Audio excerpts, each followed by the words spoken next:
Hi and good morning. Last week, I attended a meeting with the Toronto Discussion Geological Group, the TDGD, and we had an excellent presenter, Linda Bloom.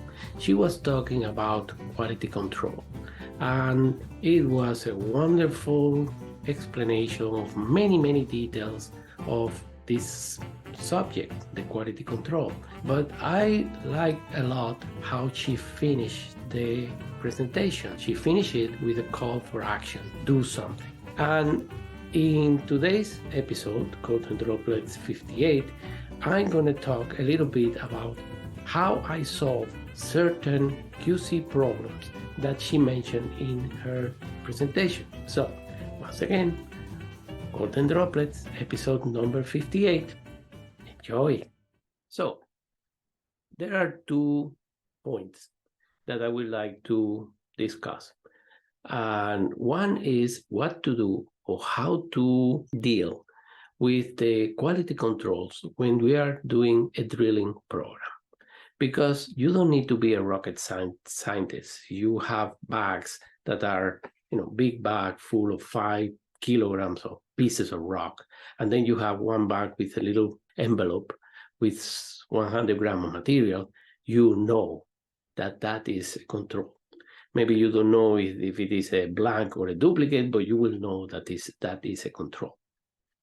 And the fact is that labs, they process thousands of samples every month. So they are not in the costume of writing down, okay, that may be a duplicate, and let's make sure that sample goes perfectly well.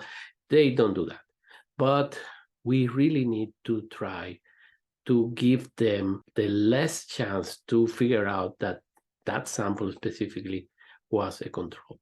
In my field experience, I have been doing this for almost 39 years. I have developed 2 ways of preparing the sample for the lab.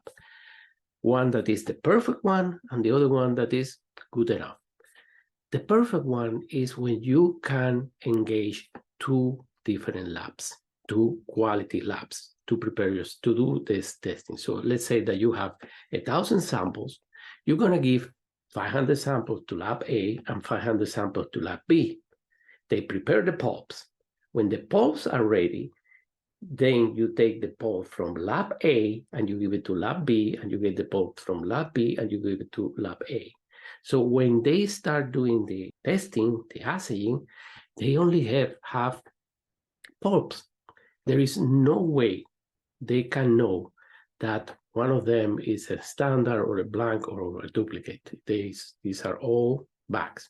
As I said, this is the perfect way because the lab don't lose anything. They make their money in the assay, not in the preparation. So they get the same amount of sample that they prepare. They get to do the same amount of assay. At the beginning, when I was doing this, the only question that I was asked, well, lab A, let's say, well, I don't know from where these samples are coming. The lab may not be a good lab. They may not prepare the sample properly, which I will say to them, you know what? They are as good as you because these are 2 labs that are ISO. But if you want, you can always do a control, take 5% or 1% of the samples and do a test for the granulometry. If it passes, it's no problem. As I said, never got a problem. When you have that possibility, that is the best way of working. Now, what happens if you don't have that possibility? There is only one lab in your project, close to your project. Well, in that case, what I do is when I send the samples to the lab, send, whatever it is, bags full of rock or soil or whatever, all the samples that correspond to controls, blank, duplicates, or standard, I send empty bags, okay?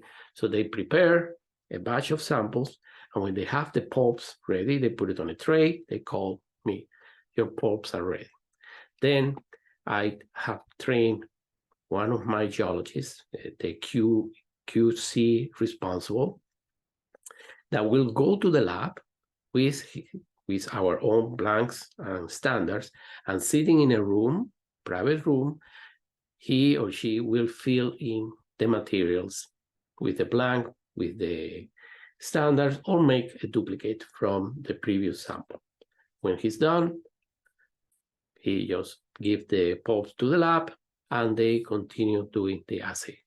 You can, if you organize this well, the lab will only lose like maybe 1 hour of time, so they don't complain about that. And again, they get pulps that they don't know what is in there. Yes, of course, they could have noticed and put in a list, okay, bag, whatever, they were empty. So they will know that those samples there may be quality control, but they don't know if it is a blank or a duplicate or a standard. And again, they have too many samples to process every day, so they really don't waste their time doing that. So that is how I solved the problem with the lab not knowing what kind of control the sample is.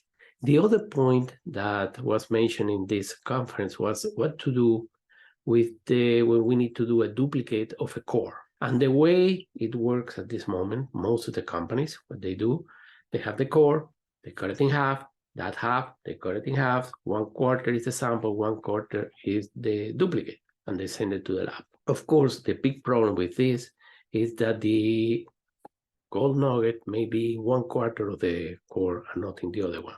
So the duplicate will fail. In a previous video that I have been talking about quality assurance and quality control, I always say that duplicates in the case of gold need to be analyzed. You cannot just do the math, see, okay, it fails, that's it, it failed, repeat it. No, because gold is very tricky. So basically, in my case, when I get a duplicate that fails, or a serious duplicate that fails, I will try, well, I will notice tell the lab, okay, we are having problem with the duplicate, just for you to know. But I will try to get more sample. If it is a soil sampling program, that's easy. Instead of grabbing 100 grams, we'll have 300 grams, 500 grams, okay? So the more volume, the less chance for the nugget effect. But we are restrained, in the case of the core, we are restrained to the length of the interval. So we cannot get more than that. Some companies go to the stream to, this is the core that has a duplicate. They take a good picture, they cut it in half, and they say half as a sample and half as a duplicate, and they don't leave anything in the box. Again, that doesn't solve the problem, because that nugget of gold could fall in just 1/2 of the core. So how do I solve this thing? And I have implemented this in every company that I work in a position of control, of course. I add to the equipment of the core shack 2 important pieces, a crusher and a splitter. When I get to the core and I say, okay, this chunk here needs a duplicate. So what I do, I take the whole core, I crush it completely, I homogenize, and I split it in half. 1/2 fragments, I put it back in the core. Now, the other half, I split it again, and 1/2 will be the sample, the other half will be the duplicate. That, my friends, is the best way that I know of to guarantee the best possible duplicate from a core. You got some rocks in the box that you can check, and you have the best possible processing of the rock before you send it to the lab. And again, remember, duplicates, in the case specific for gold, they are not a mathematical thing. They need to be analyzed. Oh, okay. So these are the 2 points that I wanted to mention. As Linda in her presentation said at the end, we need to take action. I just want to offer my grain of salt here, how I solve 2 current problems with QC in the field. I hope that if somebody has another way of doing the thing, they will leave a comment here. Maybe we can start a discussion, because our objective is to get the best sample possible. That's all. See you on the next Golden Droplet.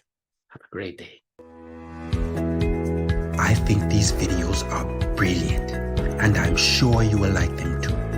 Please like, comment, and subscribe, and don't forget to click the notification bell.